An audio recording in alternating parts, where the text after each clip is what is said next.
rebuild of the favorites. We here for the latest. South side or the north side, not tuned to the greatest. Home team for the home teams. Both sides got our own rings. On the mound or the long ball, but we don't put the wrong strings. Yeah. It's that time of the year now. Wrigley or Gantes or the whole league that we hear now. New show with a new mood. Discussions and interviews. Straight rumors that might be. This is Pinwheels and Knife. Yeah.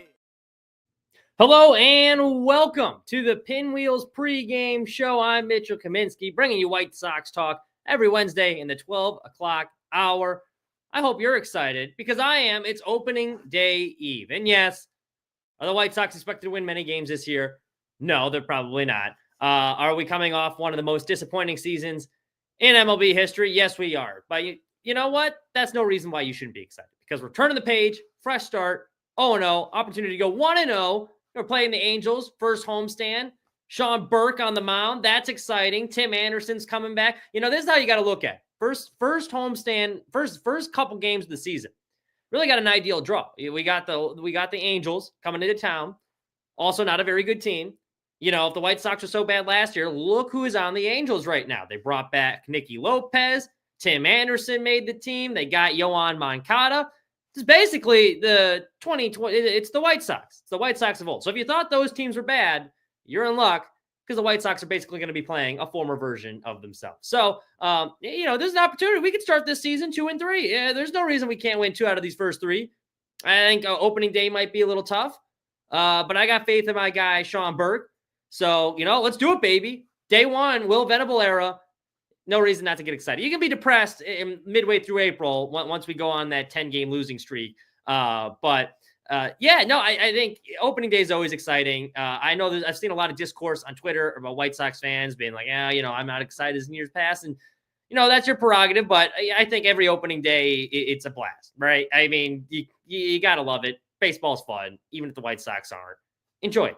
Lighten up a little bit. Before we get into it, I got some predictions for the 28-25 White Sox. We got a couple different categories. We'll go through those in just a second. But I do want to touch on a couple moves that were made this week. Some I agreed with, others not so much.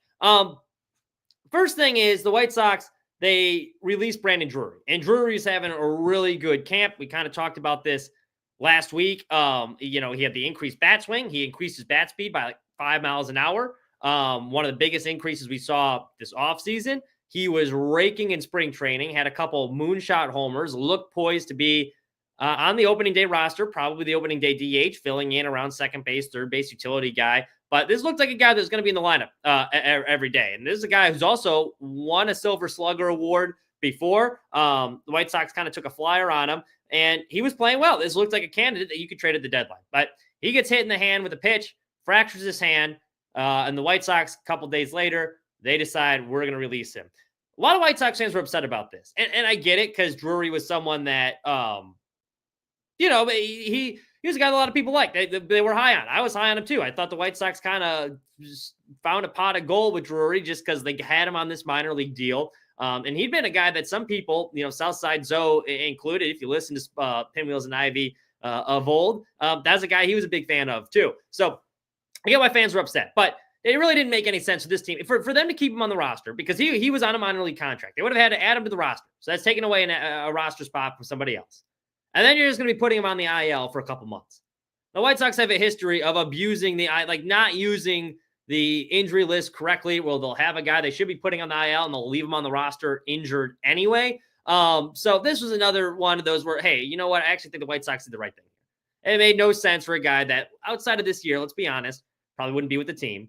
A big reason you wanted him on the team is because if he had a good first half, you can try and trade him for some assets. Well, he's going to be missing the first couple weeks of the season, so you're kind of limited there. So if he's missing a couple months, you're already wasting a roster spot on him. Then you have to factor in that, yeah, he's missed this first half of the season. How much trade value is he really going to have coming off that injury? We don't know if he's going to look the same afterwards. So didn't have any issue with that. I did, however, have an issue with them opting to send down Chase Mydrop to AAA Charlotte. He was one of the few guys that was still competing for one of those final roster spots, and the White Sox opted to send him down. It's now looking like Jacob Amaya is going to be the opening day shortstop. Now, I got nothing against Amaya, but there's a reason that the White Sox placed him on waivers once, right? He was that good, and this is a guy they wouldn't have put him on waivers. Not only the White Sox put him on waivers, the Orioles picked him up, and then a few weeks later, they were like, yeah, no, we're good. We've had enough Jacob Amaya. They put him on waivers too. So now the White Sox picked him back up.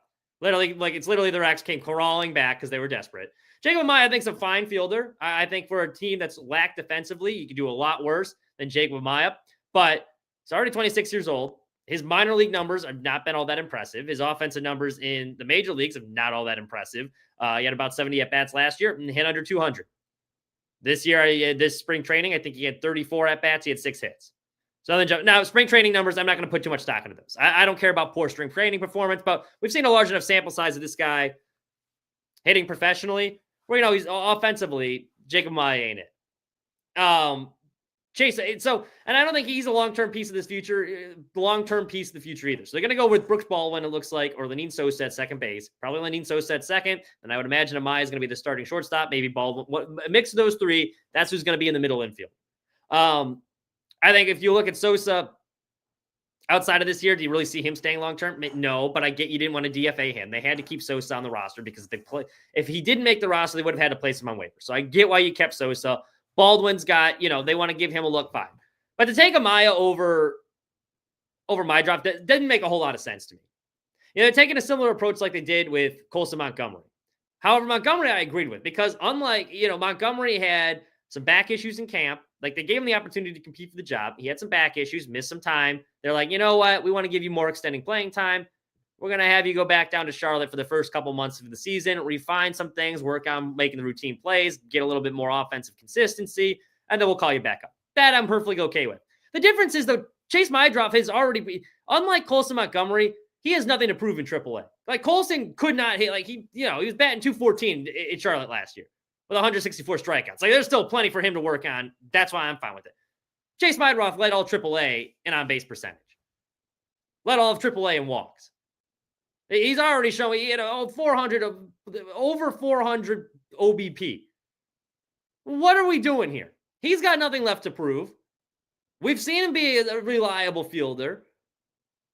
I mean, that's kind of like one of those, you traded for this guy. I think out of that Boston trade, he has the highest floor. He's the most major league ready right now. You're looking for some stability at second base, and we're going to trot out these guys that have no future with the team instead. Like you're talking about a fan base that's lacking excitement, and I saw Ticketmaster today. There's a lot of seats there for opening day. If you want to try and build some excitement, play some of these guys that are part of your future. Now, I've been saying for weeks now, I'm not just saying like rush these kids up just to get them to play. Like don't bring them up till they're ready. But he is ready. Yeah, he had a rough spring at the plate. But I'm not putting too much stock into spring training. He has nothing left to prove at AAA. There's nothing he's going to learn in AAA Charlotte. I don't think anyway. Because worst case scenario, how I see this going down right now is I think the White Sox thought process is with Josh Rojas, who we wanted to have as our opening second baseman. He's got that big toe that's fractured. He's going to be on the mend for a couple weeks. So we're going to have Amaya be the placeholder for him until he's ready, and then he'll probably get the boot once they activate him. But I think you could do the same thing with Mydroff. Like, why not let him start at second base? If he is starting to struggle, once Rojas is ready, with a lot of these prospects, you kind of get one free call up anyway before you start burning all these options. So you have an option to use this rookie year. He hasn't been called up yet. If he's really struggling that bad, okay. Now you know what he needs to work on in AAA Charlotte. You can send him back down then when Rojas is ready. But I think he's going to be a pretty solid player. So that was one where it was like, man, what are we doing here? He's a guy that I thought should have made the team. I know he didn't have that great of a camp at the plate, but I think he's shown enough. But the body of work is there. The body of work is there. One last move we want to talk about before we start getting into predictions. Another White Sox pitcher undergoing Tommy John surgery. This time it is Mason Adams. And that kind of stinks because Mason Adams was a guy I thought had a legitimate chance to make the MLB roster this year. 26-year-old had a really good showing in AA Birmingham last year.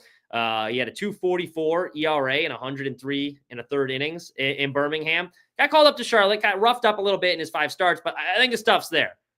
I mean, he's got a really good mix of pitches. He's got a 5-pitch mix. He's got a 4-seam fastball, 2-seam fastball, changeup that he controls well. Pretty good curveball, another good slider. He can throw all of them in all quadrants of the zone. Like the guy had a lot of potential.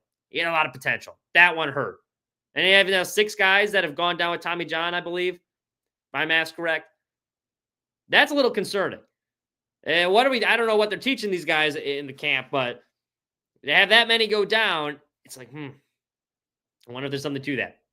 Maybe it's just a coincidence. I hope it's just a coincidence, but to have this many, this quickly, all in one camp, a lot of these guys, younger guys too, that you expecting to be part of the core, like Kai Bush, Drew Thorpe, that hurts.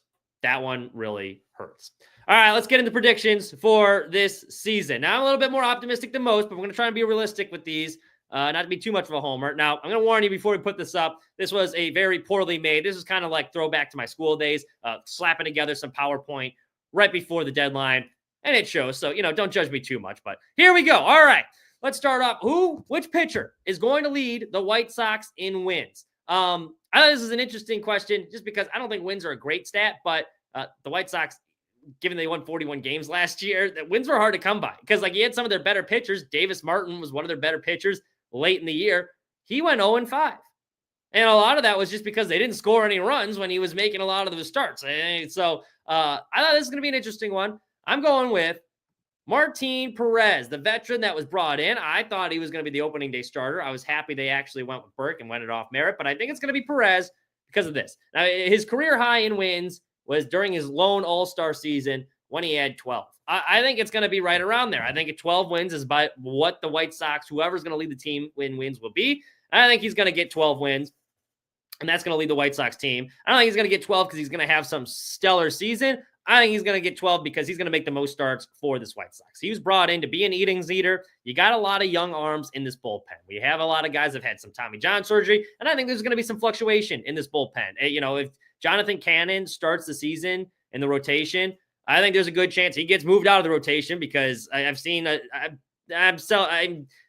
he struggled. Let's put it nicely. So I think you're going to see some of these guys that get shuffled around, some of them that might be on innings restrictions just as the season goes along. There's a couple that I think might get traded. I think Davis Martin's probably going to be the White Sox best pitcher this year, but if he has the first half of the season, I think he gets traded. So I'm going with Martin Perez. I think he's going to lead the team with 12 wins, and I think a lot of that is just simply because he's going to have the most starts and innings with this team, and I don't see him getting traded at the deadline.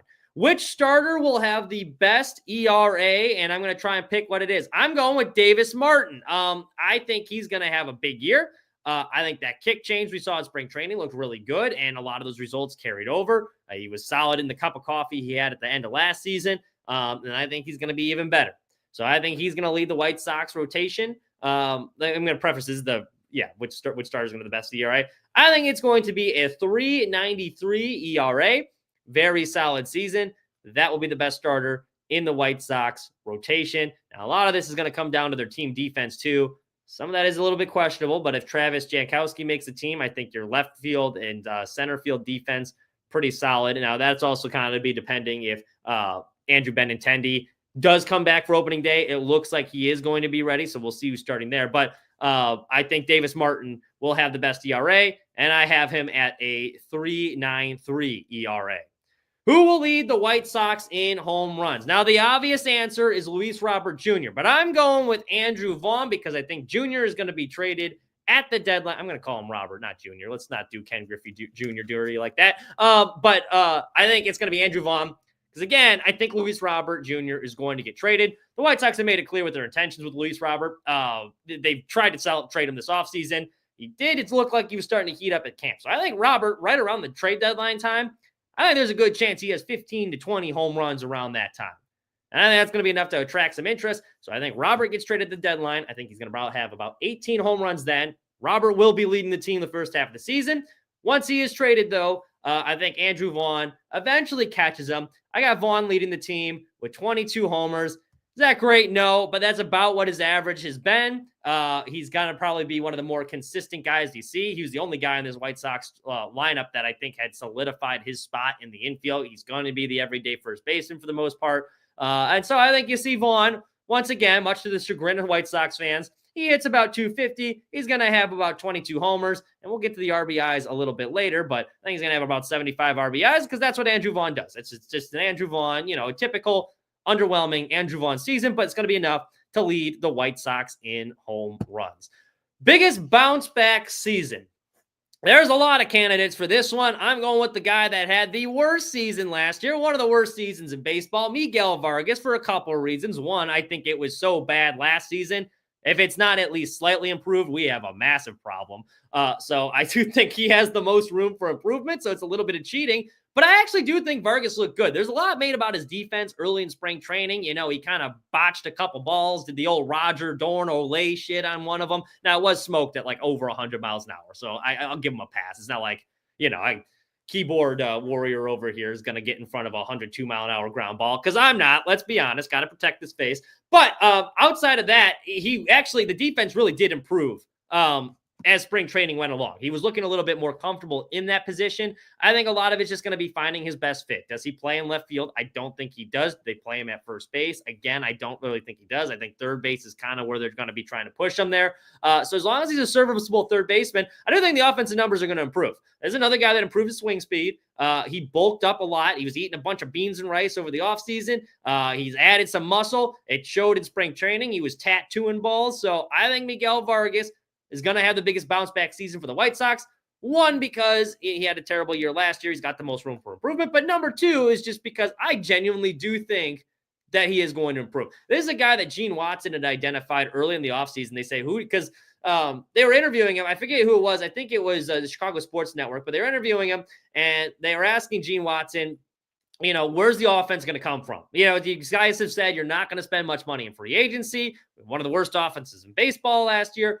Where's the offense coming from? And his answer was, I think Miguel Vargas. I think he's going to be one of the leaders on this team offensively. I think he's just scratching the surface. And they even admitted, yeah, when he traded over, we noticed a bunch of things we wanted him to tweak on his swing, but we didn't want to overwhelm him. So we waited during the offseason. And I think you kind of saw the fruits of their labor pay off a little bit in spring training. Again, I'm going to keep saying this. I don't put too much stock in spring training numbers, but he did look good. So biggest bounce back season, Miguel Vargas. Who will represent the White Sox in the All-Star game? This is actually the easiest prediction out of all of this. It's going to come down to if he's traded or not, but I think it's going to be Luis Robert Jr. You heard Chris Gatz earlier in the offseason predicting that not only does he think he's going to be an All-Star caliber player, he thinks he's going to be an MVP caliber player. Now, I thought he was doing the old used car salesman thing to, you know, try and prop up his player, get the prices jacked up a little bit before they try and trade him. But, you know, the results speak for themselves. He's had a couple homers late in spring training. As long as he's healthy, I mean, offensive, defensively, he's far and away the White Sox best player. I think he will return to his all-star form. Most impactful offseason addition. Now, this could go a couple different ways, but seeing is that I think the easiest one would be one of the guys that was brought in that Garrett Crochet trade, because those were the most exciting offseason additions. And Kyle Teal, Chase Mydrov, we talked about earlier, Winkleman Gonzalez, you know, you may or may not see him. And then Braden Montgomery. I don't think you're going to see this year. You'll probably see Teal and Mydrop at some point. But we're not going to count them just because they're not starting the season with the team. So like, we don't know when their impact's going to be felt. So therefore, I'm going with someone that is currently on the roster. I think it's going to be the Palatine Pounder himself, Mike Tauchman. Tauchman, I think, was a great addition because one, he was a good piece for a contending Cubs team last year. He came up with some clutch hits. He's versatile in the outfield. You can play him in multiple positions. He had that robbed home run in St. Louis. You know, when the Cubs needed a big play, he was there. So that's number one. Number two is a kind of fit Chris Gatz theme. A lot of the players they identified, good plate discipline, good understanding of the strike zone. He has that. And I'm also a little biased because he's a Bradley alumni. So, you know, the Harvard of the Missouri Valley Conference. Shout out my Braves on a great basketball season this year. Unfortunately, they lost to Chattanooga last night in the NIT semifinals, but we won't get into that. But yeah, I think Mike Tauchman, you know, left-handed bat, comes up in big moments, gets on base, good veteran presence too in the locker room. Maybe he's a guy that gets traded too. I don't think he does get traded at the deadline, but you know, that's a piece that a lot of contending teams could want. Everyone's always in the market for Mike Tauchman. He's not going to net you a big return, but I do think he's going to be, at least early on in the season, barring if he is traded, that's going to be the most impactful offseason addition the White Sox made this year. Best White Sox relief pitcher. Now we're kind of getting into where this team's going to be losing a lot of games because the bullpen, it's not all that great. At least there's a lot of question marks there. Prelander Baroa, who I thought was going to be one of the White Sox better relievers, he got sent down. So And then you got guys like Mason Adams going down with Tommy John surgery. There's a lot of question marks in that bullpen. This is a tough one, and there's one answer I wanted to say, but I used him for a different answer, so we tried to split it up just because, again, there's a lot of question marks. I'm going Cam Boozer. Mostly I'm just trying to throw in a dart at the dartboard because I have no idea. But I like the fact lefty showed me some stuff in Boston. Decent spring. Good left-handed pitch. I think he'll be the White Sox best reliever. Maybe the numbers won't be the best, but I think they use him a lot. I think he's one of those guys that you use anywhere between, the 5th through 8th inning and a variety of different spots. Maybe he comes in a high leverage. Maybe it's a matchup-based thing, but I think he gets used a lot because the White Sox didn't have a whole lot of quality lefties coming out of that bullpen last year. There's not a huge sample size of them, but the sample size we did get is a 31-year-old rookie with Boston.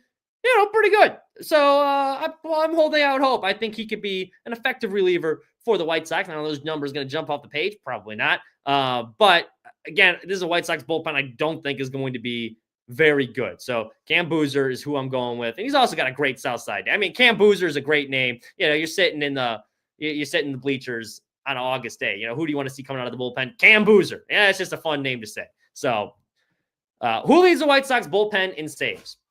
There's also my candidate for this is also the dark horse best reliever because it could go either way, but he's never been a reliever before. Regardless of what you think of him as a person, Mike Clevenger, there's no denying he's been pretty good in spring training. Coming out of the bullpen, he has yet to give up a run in spring training as a reliever, at least his last couple of outings. He's looked pretty good. Clevenger, I think he was affected a lot last year by the neck injury, and it showed because the numbers just weren't there. He was arguably the White Sox best starter in 2023. Then last year, he's got that nagging neck issue, and the numbers didn't look quite as good. Now, obviously, no other teams wanted him. This isn't a comment about Clevenger the person. You can feel however you want to feel, but I do think moving him to the bullpen, that was an interesting move by the White Sox, but I'm kind of starting to see the vision. Clevenger's not a bad pitcher, just in general. He's not. He's got good stuff. We've seen it as a starter. He's got effective stuff. Now you have the ability to max out. I think that stuff could play really well at the back end of the bullpen. I think you're going to see a couple ticks mile an hour harder on his fastball as well. So I think he leads the White Sox bullpen in saves. I don't think it's going to be a ton, but I think he leads the White Sox with 14 saves this season. Again, it's not a lot, but it's not going to be a bullpen by committee thing. But I do think Clevenger is going to be an effective back end of the bullpen reliever. So we'll see. I am intrigued, though, to see how that all plays out. I know a lot of people aren't a fan of Clevenger being on the south side. I'm not a huge fan. I was not a huge fan of the move when they signed him either. But you know what? Like it or not, he's wearing my favorite team's jersey. And I do think he could be a productive member of that bullpen, especially in the 8th or 9th inning.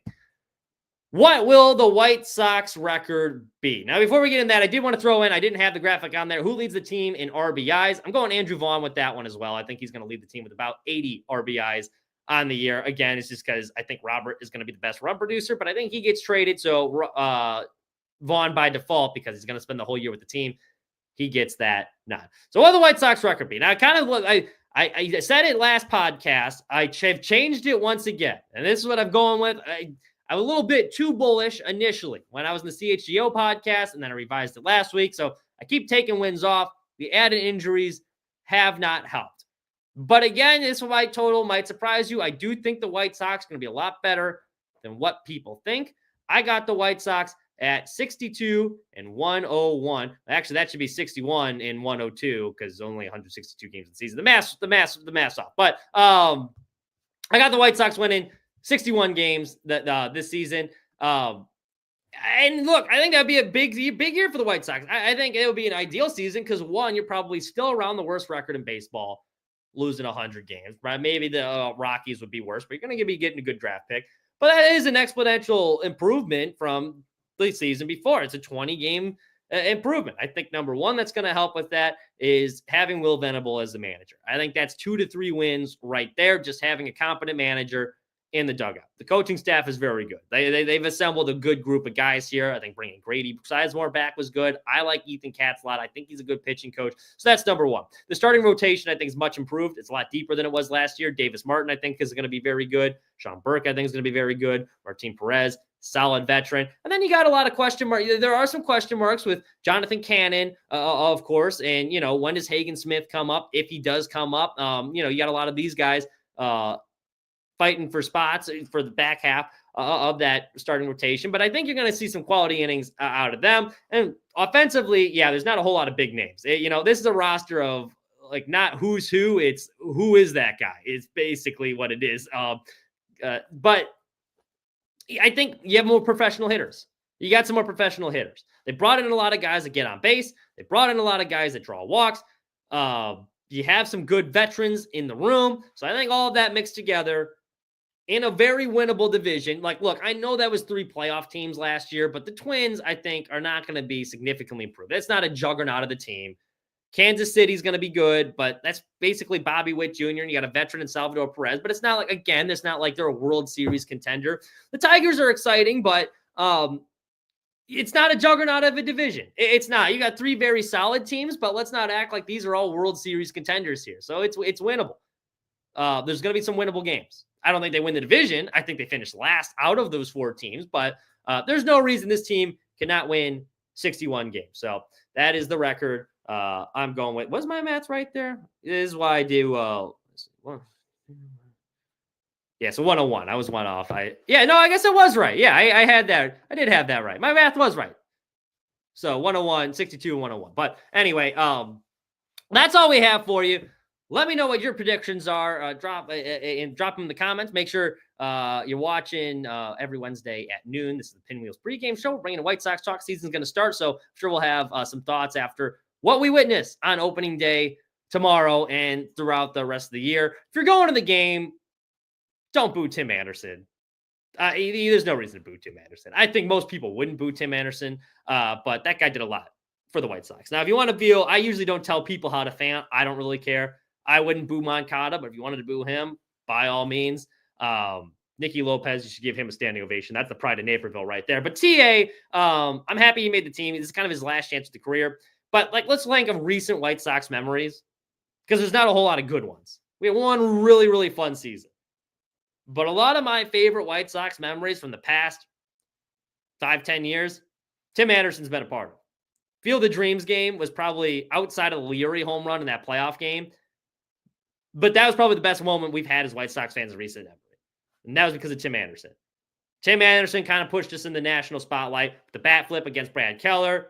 He's on the cover of video games, on the cover of Sports Illustrated, being a little bit more vocal. Whether you loved him or hate him, he made the White Sox cool for a brief moment. People were talking about us when TA was there. And he was a damn good player, man. Yeah, wins a batting title, 3 straight seasons, batting over 300. That's not easy to do. So the off-field drama aside, it ended very poorly. And yeah, the defense was bad and the power went away at the end there.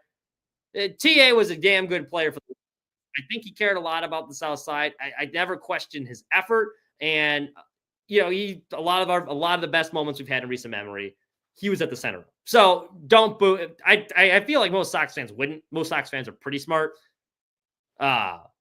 relatively speaking. But don't boo TA. That's all I ask. Make sure you check us out on Sports Mockery, sportsmockery.com. Pinwheels and Ivy podcast will be on tonight at 6 p.m. Central. Aldo Soto, Kevin Fids, and they're going to be talking the Cubs' upcoming season. They've already had their opening day, but, the opening day here in the States, they're going to be talking about that as well. Very exciting. Baseball's back. Make sure you like and subscribe. You can follow me at Mitch Kaminski 99. Or at Sports Mockery, sportsmockery.com. And you can follow us at Pinwheels Pod as well on Twitter. I think I have gotten all the plugs I need to. Thank you so much for listening. Have a wonderful rest of your week.